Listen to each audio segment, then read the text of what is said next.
అందరికీ నమస్కారం. సండే అయినా రచ్చబండ పెట్టుకోవాల్సి వచ్చింది. కొన్ని ఇంపార్టెంట్ ఇష్యూస్ ఈ రోజే జనులందరికీ తెలియజేయవలసిన ఇష్యూస్ కొన్ని వచ్చినాయి కాబట్టి సండే అయినా కూడా మరి పెట్టుకోక తప్పట్లేదు. అది కాక ఈ మధ్యన నేను పార్టీల్లో తెలుగుదేశం పార్టీలో జాయిన్ అవ్వడం 2 రోజుల తర్వాత నిన్న పెట్టుకున్నాం. మరి ఆ గ్యాప్ ను కూడా ఫిల్ చేయాల్సిన అవసరం ఉంది. ఎందుకంటే రచ్చబండ రాజుగానే నన్ను ప్రజలు ఆదరిస్తున్నారు. ఈ పనికి మాలినోడి మీద పోరాటం చూసే నాకు రాష్ట్రం నలుమూలల నుంచి ఇంత జనామోదం ఉంది కాబట్టి నేను ఎంత బిజీగా ఎన్నికల ప్రచారంలో ఉన్నా మధ్యలో 1-6 మిస్ అయినా రచ్చబండ అనేది ఈ ప్రభుత్వం పడిపోయే వరకు తప్పకుండా కంటిన్యూ చేయాలి అని నాకు ఎన్నో మెసేజ్లు వచ్చినాయి. Yes, I will continue. ముందుగా ఈ రోజు ప్రపంచ ఆరోగ్య దినోత్సవం, వరల్డ్ హెల్త్ డే. సో ఈ సందర్భంగా ప్రజలందరికీ మరి ఆరోగ్యంగా ఉండాలని తెలియచేస్తూ అట్ ద సేమ్ టైం మనం ఆరోగ్యంగా ఉండాలి అంటే ఒక పనికి మాలినోడిని మనం వదిలించుకోవాల్సిన అవసరం ఎంతైనా ఉంది అని కూడా తెలియజేయవలసిన అవసరం ఉంది. ఒక దిక్కుమాలిన మద్యాన్ని తీసుకొచ్చి ఉన్న కంపెనీలన్నీ భయపెట్టి కేసులు బుక్ చేసి తీసేసుకుని ఆ కంపెనీలని రకరకాల పేర్లతో సొంత బ్రాండ్లతో సరుకుని అమ్ముకుని 60 రూపాయల వాటర్ బాటిల్ ని పగలైతే 220, రాత్రి కొంచెం లేట్ అయితే అదే చెత్త మద్యం ఎక్కువ ధరలకు అమ్ముకుని చాలా సొమ్ము చేసేసుకుంటున్నారు వీళ్ళు. సరే పోనీ సొమ్ములు పోతే పోనాయి అనుకుంటే సొమ్ములే కాదు, లివర్లు పోతున్నాయి, కిడ్నీలు పోతున్నాయి, హాస్పిటల్లో చావులు పెరిగిపోతున్నాయి. మరి ఈ విషయం గతంలో కూడా మనం ఎన్నోసార్లు మాట్లాడుకున్నాం. జగనన్న మధ్య వైకుంఠ యాత్రకి త్వరలో సమాయత్తం అవుతారు. ఆ మధ్యాహ్నానికి అలవాటు పడతాయి. ఎందుకంటే అందులో మాదక ద్రవ్యాలు కూడా కలుపుతున్నారనే అభియోగాలు కూడా మరి ఈ మధ్యన మనం వింటున్నాం.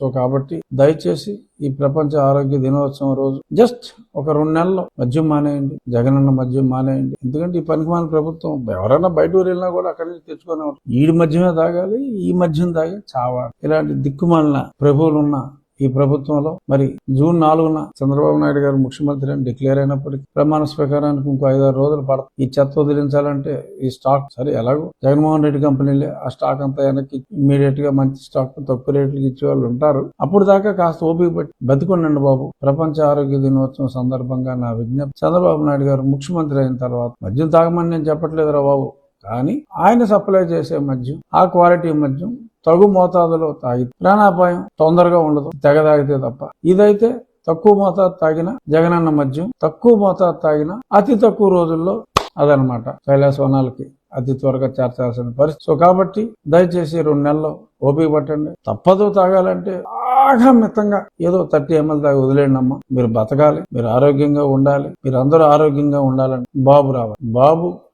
జాబు కావాలి, బాబు రావాలి. ఎస్, అది పాత స్లోగన్, అది ఇప్పటికీ అప్లికబుల్. కానీ చావులు ఆగాలి అంటే బాబు రావాలి అనేది కూడా మరి ప్రపంచ ఆరోగ్య దినోత్సవం రోజున నాకు చెప్పాలనిపించింది. ఇక మెయిన్ ఇష్యూ, అసలు ఈ ఐపీఎస్లు ఏంటి, వీళ్ళ గోల ఏంటి అసలు మనకు అర్థం కావట్లేదు. సరే ఎంత చెత్త వెధవలో ఈ ఐపీఎస్ లో ఉన్నారో నాకు తెలుసు. ఒకటి నన్ను తీసుకెళ్లాడు, ఇక్కడికి వచ్చి ఒక ఐపీఎస్ ఒకటి తీసుకెళ్లాడు, ఇంకో 2 ఐపీఎస్ ఫాలో అయ్యారు. అక్కడ ఐపీఎస్ గారు మారేషం వేసుకొచ్చి జగన్మోహన్ రెడ్డి గారికి సినిమా చూపెట్టాడు, వాడు ఆనందించాడు. ఇవన్నీ జరిగిపోయినాయి. అంచేత నాకు there are few IPS officers who have to be respected, no doubt. But పనికిమాలిన వాళ్ళు ఎక్కువ అయిపోయారు. సో అందుకనే మరి ఒక 9 మంది ఆఫీసర్లని, ఒక 3 ఐఏఎస్లు, 6 ఐపీఎస్ని తీసివేయడం జరిగింది. ఎలక్షన్ కమిషన్ కేవలం ఎవడో కంప్లైంట్ ఇచ్చాడంటే గుడ్డిగా తీశారు. వాళ్ళు కూడా రిపోర్టులు తెప్పించుకుంటారు. రాష్ట్రంలో ఒక election commissioner, state election commissioner ఉంటాడు. అతను కూడా ఒక ఐఏఎస్ ఆఫీసరే. ఆ రిపోర్టులు తీసుకుంటారు, అవన్నీ చూసే మార్చారు. ఎలా మార్చారు? ఈ డీజీపీ కడపరెడ్డి గారు, సిఎస్ కడపరెడ్డి గారు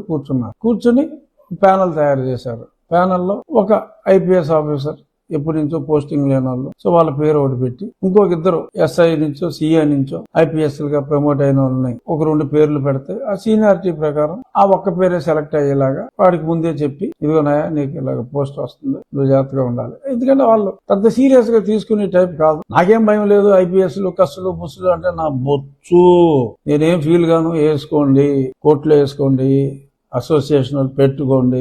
నన్ను ఒకటంటే మీ పోలీసు వాళ్ళ మీద నాకు 100 అభియోగాలు. అందరు పోలీసులనే నేను బూట్లు నాకే వాళ్ళనే అంటున్నా. బూట్లు వేసుకోండి, బూట్లు నాకు. ఇది ఎవరు నాకుతున్నారంటే చెప్తాను, లిస్టు కావాలంటే చెప్తాను. మీరు మీ లిమిట్స్ లో ఉంటే మిమ్మల్ని ఓకే, నేను ఒక ప్రజాప్రతినిధిగా చెప్తాను. సో ఇక్కడ క్లియర్ గా చెప్పాల్సింది ఏంటంటే, ఏదో ప్యానల్ తయారు చేశారు 2, సిఎస్ గారు, డీజీపీ గారు, 2 కడప వాస్తవ్యులు, 2 వాళ్ళకన్నా సీనియర్స్ ఉన్న, వీరికున్న ఎక్స్పీరియన్స్ కి, స్వామి భక్తికి వాట్ ఎవర్ ఇట్ ఈస్ ఇచ్చారు. సీట్లు, మంచి పోస్టులు ఇచ్చారు. వాళ్ళు ఏదో ప్యానల్ వేసి ప్రతి దాంట్లోనూ 2 ప్రమోటివ్ ఆఫీసర్లు, ఒక సీనియర్, ఇప్పుడు దాకా పెద్ద పోస్టింగ్ లో లేని పెద్ద చురుగ్గా లేని, ఇందులో ఎవరైనా ఒకటి ఎవరో చురుగ్గా ఉంటే ఫీల్ అవ్వకండమ్మా, ఓవరాల్ గా మరి ఏం చేస్తాం, అలా అనాల్సి వస్తుంది, కంప్లైంట్ ఇచ్చుకోవచ్చు. సో మరి అలా వేశారని అది చూసి ఇవా పోస్టింగ్లు అని చెప్పి తెలుగు వారి అభిమాన పత్రిక ఈనాడులో వచ్చింది. ఎస్, ప్రజల పక్షాన ఎప్పుడూ నిలబడే ఆ పత్రిక అద్భుతమైన ఆర్టికల్ రాసింది, చక్కగా రాసింది. ప్రజల తరపున వార్తలు రాయవలసిన అవసరం ఉంది కాబట్టి, ప్రజలకు జరుగుతున్న అన్యాయాన్ని ప్రశ్నించవలసిన బాధ్యత ఈనాడుకు ఉంది కాబట్టి, అలాగే ఉంది కాబట్టి వాళ్ళు ప్రశ్నించారు. ఈనాడు గురించి ఎందుకు స్పష్టంగా చెప్తున్నానంటే, చీఫ్ సెక్రటరీ గారు ఉత్తరం రాశారు, ఒక బెదిరింపు లేఖ ఈనాడుకు రాశారు, అందుకే ఇవ్వాలి ప్రశ్న. సో ఈనాడుకి ఒక బెదిరింపు లేఖ, మీకు బాధ్యతలు లేవా, ఎలక్షన్ కమిషన్ అంటే గౌరవం లేదా, అసలు మీకు డెమోక్రసీ అంటే తెలుసా, మేము ఒక ప్యానెల్ తయారు చేసి పంపుతాం, ఆ ప్యానెల్ ఒకవేళ నచ్చకపోతే మళ్ళీ అడుగుతారు, ఆ ప్యానెల్ మాకు అలాగే గుంటూరు ఐజీకి ఓ ప్యానెల్ పంపాం, అది లాభం లేదు గురు, ఇంకోటి పంపన్నారు, మళ్ళీ ఇంకోటి పంపాం. అసలు మీకు ఏంటండి పని? యాక్చువల్ గా అయితే ఎలక్షన్ కమిషన్ ఆఫ్ ఇండియా వీళ్ళు సీనియారిటీ లిస్ట్ ఇచ్చేస్తారు, వాళ్ళ ఓన్ సర్వే వాళ్ళు చేసుకుని ఎక్కడ ఎవరిని వేయాలో వాళ్ళు వేసుకుంటారు. సరే, ఐ థింక్ వాళ్ళు కూడా మరి ఎందుకు అడిగారు, ఎలక్షన్ కమిషన్ ని ప్రశ్నించకూడదు అని కూడా ఏమీ లేదు. తప్పులు అక్కడ ఉండేది వ్యక్తులు కాబట్టి ఏ వ్యక్తి అయినా తప్పుకి అతీతుడు కాదు. ఆ పోస్ట్ లో ఉన్నంత మాత్రాన పునీతులు కారు. We have every right as a citizen, we have every bloody right to question. ప్రధానమంత్రి గారినే క్వశ్చన్ చేస్తారు లోక్పాల్కి వెళ్ళి, తప్పేమీ లేదు. తప్పు జరిగింది అనిపిస్తే ప్రశ్నించకపోతే నువ్వు పుట్టుకే దండగనే. సో ప్రశ్నించాలి. సో ఆ ప్రశ్నించే క్రమంలో ఈనాడు ప్రశ్నించి దానికి లెటర్లో రాస్తా, ఇలాగ మేము ఇంత చక్కగా ప్రొసీజర్ ఫాలో అయితే నువ్వు ఇంత అపహాస్యం చేస్తావా డెమోక్రసీ. సో కాబట్టి నీ లేఖ, నీ హెడ్ లైన్ లో రాసిన ఇది ఆఫీసర్లు చాలా మనోక్లేశాన్ని అనుభవిస్తున్నారు కాబట్టి ఈ లెటర్ అందిన వెంటనే నువ్వు ఫ్రంట్ పేజ్ లో ఎంత హెడ్ లైన్ రాసావో అంత హెడ్ లైన్ వేసి నాకు క్షమాపణ చెప్పకపోతే, నా అధికారులకు క్షమాపణ చెప్పకపోతే నీ మీద నేను చర్యలు తీసుకొందును అని చెప్పి ఒక పెద్ద బెదిరింపు లేఖ రాశాడండి సిఎస్.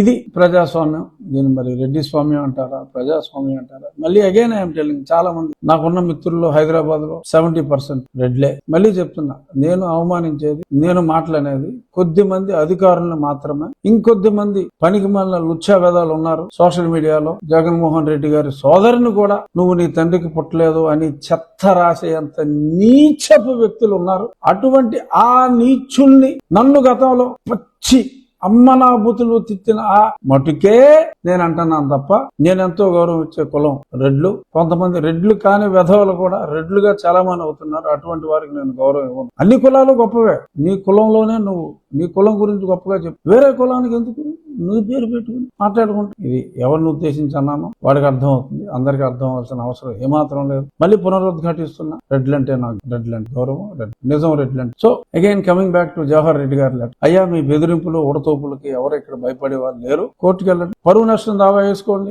ఏం వేసుకుంటే వేసుకోండి. చేసిన తప్పు తప్పే, అందులో ఎటువంటి సందేహం లేదు.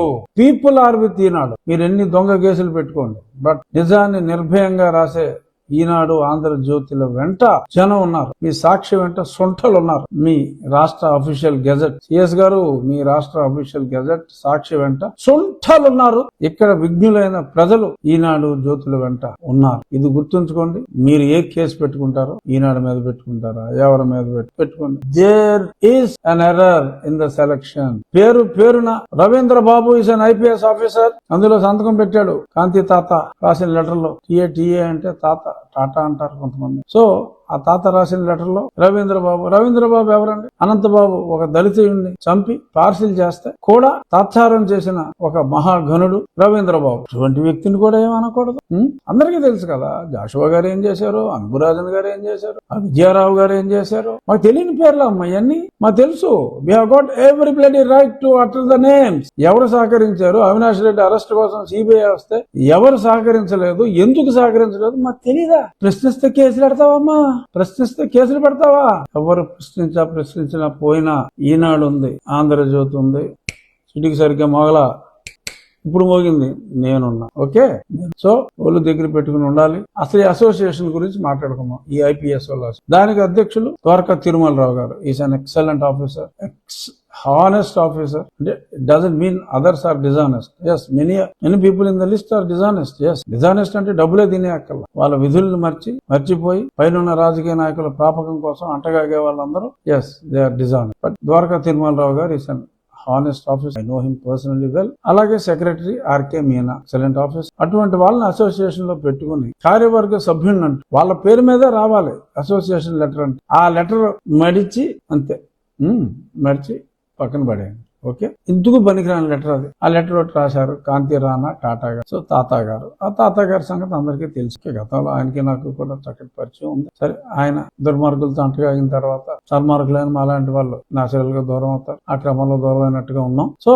తాత గారు లెటర్ ఆయనకి అధికారమే లేదు. మరి ఆయన ఏ అధికారంతో రాశారో, ఒక ఐజీ రేంజ్, ఆయన ఐజీ, పైన ఇంకా సీనియర్స్ చాలా మంది ఉన్నారు. బట్ ఐజీ కన్నా కింద ఉన్న వాళ్ళు ఉంటారు, సిఐఎల్ నుంచి డిఎస్పీ నుంచి ఎవరైనా ఓకే. సీనియారిటీ ప్రకారం anybody is eligible for any IPS is an IPS till they retire. So అతనికన్నా కింద అధికారులు 15 మందినో 16 మందినో ఏదో అడిగితే చేస్తారు, సంతకమే కదా అని చెప్పి చేస్తారు. ఏమో హోప్ ఉంటుంది కదా, ఇన్ని అరాచకాలు చేసి జగన్మోహన్ రెడ్డి రాకపోతాడా, బాబు గారు సీఎం అయితే మనల్ని ఎలాగో పక్కన ఎడతాడు, ఓ ఛాన్స్ తీసుకుందాం, హెల్ప్ చేద్దాం, మళ్ళీ మనోడే వస్తే దోచుకుందాం, ఇంకా దాచుకుందాం అనే అభిప్రాయంలో ఉండొచ్చు వీళ్ళు. వాళ్ళు చేసేది వాళ్ళు సంతకం పెట్టమంటే పెట్టారు. అసలు ఇల్లు మనోధైర్యం దెబ్బతింటే వీళ్ళు తలకాయ. వాళ్ళు ఏమి రాశారు తెలుసా మీకు ఆ లెటర్లో? ప్రజలారా, మీకు ఏదైనా ఉంటే మీరు కోర్టుకు వెళ్ళండి, లేదా మాకు తెలియచేయండి, అంతే తప్ప ఇలాగా పేపర్లో రాయటాన్ని మా మనోధైర్యం దెబ్బతీయటం అని చెప్పి election commission complaint. Election commission తీసుకున్న నిర్ణయం సముచితం, కానీ వాళ్ళు పెట్టిన అధికారులు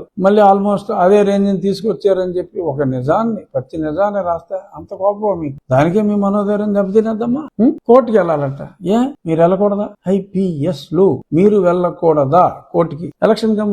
ఎలక్షన్ కమిషన్ తీసుకున్న డెసిషన్ మీద మీరు ఎలక్షన్ కమిషన్ కి వెళ్తారా? ఏంటిది? వాడతా మొదలెట్టండి. ఇప్పటికైనా ఈ పనులు మీరు చేయండి, ప్రజలు మిమ్మల్ని గౌరవిస్తారు. అంతేగాని ఏదో మనకు ఐపీఎస్ వచ్చింది కదా అని చెప్పి ఎవన పడతానని బాధపడతాం తప్పు. ఏమైపోయిందా మీ పోలీసు వాళ్ళు? మీ అరాచకాలు, ఎన్ని అరాచకాలు లిస్ట్ కూడా రాసి, మీ లిస్టు ఏది ఇందాక లిస్ట్ రాశాం కదా, ఏమైంది ఉండాలి. సరే, మీ పోలీసు వాళ్ళు అచ్చెన్నాయుడు గారిని 800 కిలోమీటర్ల విచక్షణ లేకుండా 24 గంటల ముందు ఆయన పైల్స్ ఆపరేషన్ చేయించుకుని కింద నుంచి రక్తస్రావం జరుగుతా ఉంటే నీచంగా ఒక కిరాతకుడు ఇచ్చిన ఆర్డర్స్ ఫాలో అవడం కోసం దారుణంగా హింసించి, అప్పుడు ఏమైందిరా మీ పోలీసు దాతృత్వం? రా అనేది వ్యక్తిగతంగా రా కాదు, ఇది ఒక వే ఆఫ్ సంబోధన. ఇప్పుడు ఏమైంది? పోనీ ఓకే, రానాయం విత్రాంగ్యా, ఇంత సందర్భం వేరైనా ఓకే. అప్పుడు ఏమైంది? మీ పోలీసు గుణం. సుధాకర్ని, మాస్క్ అడిగిన పాపానికి సుధాకర్ని నడి రోడ్డు మీద చేతులు వెనక్కి కట్టి కొట్టారు. ఒక్క పోలీసు రోడ్డు మీద చర్యలు తీసుకోవాలి. అసలు ఒంటి మీద చేసి హక్కే లేదురా ఈ పోలీస్ కి.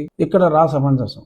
Deliberate language. ఎందుకు కొట్టారు? మీకు హక్కు ఉందా? ఉంటే చెప్పండి. మీకు హక్కు ఉందని చెప్పండి. చెప్పిన వెంటనే సర్వీస్ నుంచి తీయించేస్తాం. మీకు హక్కు ఉంటే చెప్పండి. ఓకే, ఆయన అలా హెల్మెట్ లేదని ఇంకొకరిని లేపేసి పట్టాభి గారిని ఏమీ సంబంధం లేకుండా తీసుకెళ్లి తోటలవల్లూరు పోలీస్ స్టేషన్ లో బదలగొట్టి ఉమ్మగారిని సరే కొల్లు రవీంద్ర గారి మీద ఏం కేసు ఉందని ఏమీ లేకుండా ఆయన ఎంత హింసించారు. రాజమండ్రి సెంట్రల్ జైల్లో ఎన్ని రోజులు ఉంచారు? ఐ థింక్ ఒక రోజు చంద్రబాబు గారి కన్నా ఆయన ఎక్కువ ఉన్నట్టు. సో అంత దారుణంగా హింసించారు. ఇలా ఎన్ని కేసులు మీరు చేసి ఒక్క పని సరిగ్గా చేశారా మీరు? నన్ను ఇంకా క్లైమాక్స్ అనమాట, నేను సిట్టింగ్ ఎంపీని రాజద్రోహం కేసు పెడతారా? రాజద్రోహం కేసు ఏం చేశాను? నేను చేసిన తప్పేంటి? ప్రభుత్వం ఖర్చుతో చర్చిలు కట్టకూడదు, గుళ్ళు కట్టకూడదు, అదే నేను చెప్పా. ఏది కట్టకూడదు, ప్రభుత్వానికి మతానికి సంబంధం లేదు, అది ఇండివిజువల్ గా ప్రజల విశ్వాసం. చెప్తే నేను మతాల మధ్యలో చిచ్చు పెట్టాను. Useless fellows. రాజద్రోహం కేసు పెడతారా? ఆ పెట్టినోడు ఏటో పోయాడు, మళ్ళీ ఆడు బీహార్ పోయాడు. ఆ పెట్టించినోడు ఇంకెక్కడ ఉన్నాడు. తీసుకెళ్లి కోర్టులో అప్పచెప్పాలి. అది నేరం అయితే ఇక చూసుకుంటాం. సాధుపుతారా నాకు కొలకల్లారా? ఏదో దేవుడి దయ ఉండబట్టి బతికా. ఆ తర్వాత కొందరు వ్యక్తులు, చంద్రబాబు నాయుడు గారు, వీళ్ళు అహర్నిశం 24 గంటలు నిద్ర లేకుండా నా కోసం కష్టపడితే ఇలా బతుకుని మీ ముందున్నా. మనం చెప్పారు చంద్రబాబు నాయుడు గారు కూడా, ఆ రోజు మనందరం పడ్డ కష్టానికి ఆయన వాళ్ళ మీ ఎదురుగుండా ఉన్నాడు, లేకపోతే అని కూడా మరి ఆయన చెప్పడం జరిగింది. ఇలాగ ఎన్ని అరాచకాలు చేస్తారా బాబు మీరు? మళ్ళీ మీకు పెద్ద కోపం, సీరియస్, కోర్టుకు వెళ్ళాలి. మీరే వెళ్ళండి కోర్టు. ఐపీఎస్ లో మీ అసోసియేషన్ తరఫున వెళ్ళండి. లేదు ఇండివిజువల్ గా తాత గారు, మీరు ఇంకా 3-4 ఆ రెడ్డి ఆఫీసర్లు ఉన్నారు కదా, మీరు అందరూ వెళ్ళిపోండి అమ్మా, కోర్టుకి వెళ్ళిపోండి. కోర్టే డిసైడ్ చేస్తుంది. మేమైతే మీ కంప్లైంట్లు ఇచ్చుకోవాలా, మీరైతే మాకు వార్నింగ్లు ఇస్తారా? ఎవరిని బెదిరిస్తున్నారు? సో ఐపీఎస్ లు మీ గోల్ని పట్టించుకునేవాడు ఎవడు లేడు. కోర్టుకి వెళ్ళమ్మా, మీ బెదిరింపులకు ఎవరు బెదర్రమ్మా. పైన సిఎస్ గా పోలీసుల పైన ఉన్న రెడ్డి రాజేంద్రనాథ్ రెడ్డి గారి రాష్ట్ర వ్యవస్థని ప్రస్తుతం నడిపిస్తున్నా, ఎందుకంటే ముఖ్యమంత్రి డమ్మీ కాబట్టి నడిపిస్తున్నా కడప నివాసి. ఆయన కడప నివాసే, పోలీస్ అయినా ఈయన కడప నివాసి. ఇండైరెక్ట్ గా మరి ఎక్కడ తిరుగుతూ ఉన్న బుల్లెట్ ప్రూఫ్ బస్సులో ఇండైరెక్ట్ గా ఇంకా ఆయన కనుసన్నల్లోనే నడుస్తున్నా ఇంకో కడప నివాసి జగన్మోహన్ రెడ్డి. మీరు ఎన్ని కేసులు పెట్టుకున్నాయా? నిజాలు చెప్తుంది ఈ 2 న్యూస్ పేపర్లో, నిజాలే ఎన్ని పెట్టుకుంటారో పెట్టుకోండి. నిజాలు చెప్పే ఛానల్స్ ఉన్నాయి, ABN, TV5. నాతో పాటు వాళ్ళ మీద కూడా రాజద్రోహం పెట్టావు. సో ఇవన్నీ టెంపరీ అమ్మా. జగన్ ఏదో పనులు ఆపితే మంచిది, ఏదో బెదిరింపు ఆపితే మంచిది. సో కాబట్టి ఇక్కడికి ఈ IPS గోల్ని, చీఫ్ సెక్రటరీ ఆంబోతు రంకెల్ని పక్కన పెడితే నెక్స్ట్ టాపిక్ అదేంటంటే జగన్మోహన్ రెడ్డి సర్వేల బాగోదు. ఈయన ఒక 20 రోజులుగా దంచేస్తున్నారు. మూడు మారిపోయింది జనాల్లో. జగన్మోహన్ రెడ్డి వచ్చారు. మూడు మారదమ్మా. మళ్ళీ వచ్చే ఎలక్షన్లకే మూడు మారుతుంది. ప్రస్తుతానికి మూడేం మారదు. డెఫినెట్ గా పీపుల్స్ పల్స్ అనే ఒక అత్యంత ప్రామాణికాలు పాటించే సంస్థ, దాని అధినేత ఎవరికి బయటికి కనపడ్డు. నాకు చాలా మంచి మిత్రుడు, పేరు కూడా నేను చెప్పను, అతను ఇష్టపడ్డా చెప్తే. మరి ఆయన SC రిజర్వ్ నియోజకవర్గాల్లో, ఎందుకంటే జగన్మోహన్ రెడ్డి గతంలో ఆల్మోస్ట్ 100 to 100 నెగ్గింది. అంటే ఆల్మోస్ట్ ఏదో 1-6 అన్ని నెగ్గింది. SC ST స్థానాలు, ఆ స్థానాల్ని పరిశీలిస్తే అంటే అన్నం అంటే బియ్యం అన్నంగా మారిందా లేదా అంటాను. 4 మెతుకులు ముట్టుకుని ఇలా నొక్కితే చాలు, మొత్తం అన్నం అంతా పస నొక్కే అక్కర్లేదు. సో అందుకని SC సీట్లలో ఆయన చేస్తే మరి 29 సీట్లలో 22 తెలుగుదేశం కూటమికి మెజారిటీ వచ్చింది. STలో 7 స్థానాలకు గాను 2 స్థానాలే వచ్చినాయి. ఏదేమైనప్పటికీ 2/3 మెజారిటీ ఆ రిజర్వ్డ్ స్థానాల్లోనే. గతంలో 100% వచ్చిన, ఆల్మోస్ట్ 100% వచ్చిన రిజర్వ్డ్ స్థానాల్లో ఇన్ని వచ్చినాయి. అంటే ఈ పార్టీ వైఎస్ఆర్ పార్టీ ఎత్తిపోక ఏదో మైండ్ గేమ్. ఓకే, ఏదో మీటింగ్ అయింది, ఆ మీటింగ్ లో అనుకున్నంత కిక్ రాలేదని మీ పేపర్లోనే మీరు రాసి తేడా వచ్చేసింది అని ఇలాగా. ఓకే, కొన్ని సంఘటనలు జరిగితే సరి చేసుకుంటారు. సోషల్ మీడియాలో ఈ మధ్యన మోతెక్కిపోయింది. గత 20-25 రోజులుగా నాకు సీట్ లేదని చెప్పి ఎవరికో కూటమి సీట్ ఇచ్చినప్పుడు ఈ కూటమిని నమ్మటానికి వీలు లేదు అని చెప్పి కూడా మరి జెన్యూన్ గా ఎన్నో లక్షల మంది నిజంగానే బాధపడ్డారు, నో డౌట్. బట్ దాన్ని పాలకపక్షం డిఫరెంట్ గా వాడుకుంది. ఇప్పుడు మొన్న తెలుగుదేశంలో నేను జాయిన్ అయితే మళ్ళీ కొంచెం డిఫరెంట్ వెర్షన్ మొదలెట్టారు పనికి మనలు. ఆ సబ్జెక్ట్ నెక్స్ట్ వస్తా, చివరిలో ఉందా. సో ఈ సర్వేలు, ఈ జగన్మోహన్ రెడ్డి రావటాలు, ఇదంతా ట్రాష్. నమ్మొద్దు. కూటమిలో అభ్యర్థుల సెలక్షన్ లో అక్కడక్కడ అబరేషన్స్ ఉన్నాయి, అది ఎవరో కాదనలేని సత్యం, నో డౌట్. ఆ అబరేషన్స్ కరెక్ట్ చేసుకునే దిశగా ఉన్నారు. ఎక్కడ అబరేషన్, ఎక్కడ కరెక్షన్ అనేది మాట్లాడే స్థాయి నాది కాదు. ఎందుకంటే ఇప్పుడు నేను ఒక పార్టీలో ఉన్నాను కాబట్టి కొన్ని నియమ నిబంధనలు నేను పాటించవలసిన అవసరం ఉంది కాబట్టి కొన్ని పాటించాలి, కొన్ని నిజాలు చెప్పాలి. సో ఎన్నికల మీద పెద్దగా ప్రభావం చూపని కొన్ని అంశాలు ఉన్నాయి, అవి సరి చేసుకుంటాం మా కూటమి. That's all. దానివల్ల సీట్ల విషయంలో తేడా రాదు, ఎందుకంటే మేము సరి చేసుకుంటాం కాబట్టి. సరి చేసుకోకపోతే కొన్ని సీట్లు తగ్గదు, కానీ మేము సరి చేసుకుంటాం కాబట్టి తగ్గేది ఉండదు. ఖచ్చితంగా రాబోయే రోజుల్లో మళ్ళీ కాబోయే, అంటే గతంలో 3 సార్లు ముఖ్యమంత్రి చేసిన చంద్రబాబు నాయుడు గారు కూటమి ముఖ్యమంత్రిగా ఖచ్చితంగా ఆయనే. మేబీ 9 మంచి సంఖ్య కాబట్టి బహుశా జూన్ 9 లేకపోతే ఆ ముహూర్తం అలా ఉందో నేనేం చూడాల. బట్ ఖచ్చితంగా 4వ తారీఖు రిజల్ట్ వచ్చిన తర్వాత 4-5 రోజుల్లో చంద్రబాబు నాయుడు గారే ముఖ్యమంత్రిగా ప్రమాణ స్వీకారం చేస్తారంటంలో ఎటువంటి సందేహం ఎవరో పెట్టుకోవద్దు. ఇదంతా వీళ్ళు ఆడే తొక్కలో మైండ్ గేమ్ మాత్రమే. అంచేత don't get carried away by Jaganmohan Reddy fake surveys. So దయచేసి వాటిని నమ్మవలసిన అవసరం ఏమాత్రం లేదు. కొన్ని అబరేషన్లు జరిగినాయి, అబరేషన్ కరెక్ట్ చేసుకోవచ్చు. కాకపోతే కొద్ది సీట్లు తగ్గొచ్చు. బట్ ముఖ్యమంత్రిగా చంద్రబాబు నాయుడు గారు ఉంటారు కాబట్టి చూద్దాం. బట్ జగన్ ఇచ్చే సర్వేలు అయితే మటు శుద్ధ ఫేకు అని మటుకు నేను చెప్పవాలి అని నాకు చాలా క్లియర్ గా అనిపించింది. ఇవాళ ABN కొత్త పలుకులో రాధాకృష్ణ గారు కూడా ఈ అంశాన్ని చక్కగా క్లియర్ గా టచ్ చేశారు. ఇక జగన్మోహన్ రెడ్డి సిద్ధం సభలకు ఆ రాయలసీమ అటు సైడ్ ఎక్కడ జరిగినా ఒక 20,000 మందిని రెడీ చేశారట పర్మనెంట్ గా.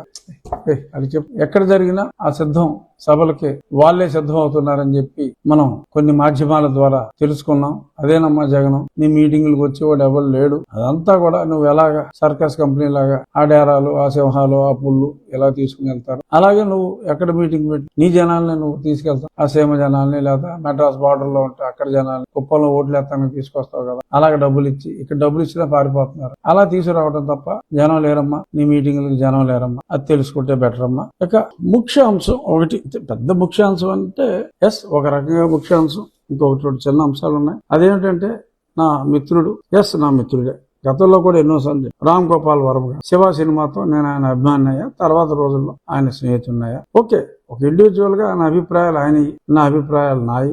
But we share information. నేను చెప్పాను, ఏమండి మీరు ఒక గొప్పోడి మీద సినిమా చూస్తారు, ఒక విధమైన ఏ విధవకైనా కొన్ని మంచి క్వాలిటీస్ ఉంటాయి. అటువంటి వాడి మీద సినిమా తీసినా ఆ కొన్ని మంచి క్వాలిటీస్ ని లైక్ చేసే కొద్దిమంది చూసినా మీ సినిమా హిట్ అవుతుంది. కానీ ఎటువంటి మంచి క్వాలిటీ లేని ఒక పనికిమాలిన క్యారెక్టర్ ని మీరు హీరో కింద పెట్టి బయోగ్రఫీ అని చేస్తే చూడరు సార్. రెండో షో కూడా ఫుల్ అవ్వదు రాము గారు అని చెప్పి నేను చెప్పా. కానీ ఆయన నా మాట వెళ్ళా. తర్వాత నేను కూడా అన్నా నా మేసం తీసుకుంటానని. కానీ ఆయన వినలేదు. లక్కీగా నాకు నా మెసేజ్ తీసుకోవాల్సిన అవసరం రాలేదు. ఎందుకంటే ఆయన రెండో సినిమా ఒక షో కూడా ఆడలేదు, అంటే రాలేదు, అసలు రిలీజే చేయకుండా నెట్ లో బలవంతంగా రిలీజ్ చేశారు. ఆ రిలీజ్ చేసిన సినిమాకి 5 పైసలు రాలేదు. పోస్టర్లు వేస్తే మైదా ఖర్చు కూడా రాలేదు. తప్పు రాము గారిది కాదు. ఎవడైనా సినిమా చూస్తే సినిమా బాగుందో లేదో చెప్పాలి. అసలు సినిమా ఎవడో చూడలేదు, ఎందుకంటే వేస్ట్ కాబట్టి. సో ఆ సినిమా సక్సెస్ ని బట్టి, అంటే ఆ సినిమా ఫెయిల్యూర్ ని బట్టి ఈ పార్టీ సక్సెస్ మనకి అర్థమైపోయింది. అలాగే యాత్రని పెట్టారు, యాత్ర కూడా అంతే ఎత్తిపోయింది.